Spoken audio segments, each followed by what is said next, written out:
بسم اللہ الرحمن الرحیم فاذکرونی اذکرکم واشکروا لی ولا تکفرون یا ایہا الذین آمنوا استعینوا بالصبر والصلاة إن الله مع الصابرين ولا تقولوا لمن يقتل في سبيل الله أموات بل أحياء ولكن لا تشعرون ولنبلونكم بشيء من الخوف والجوع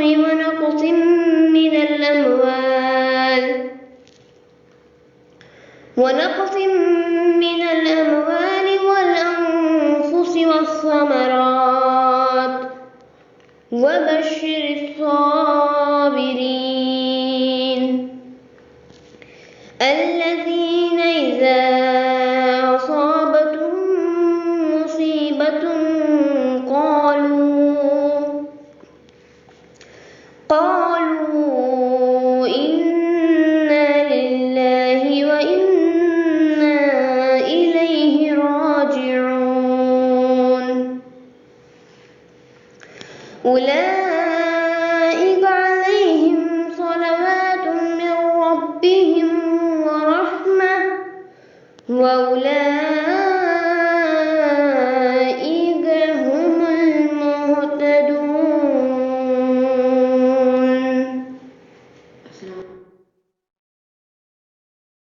والدین کے ساتھ حسن سلوک کرنے کی تاکید فرمائی ہے۔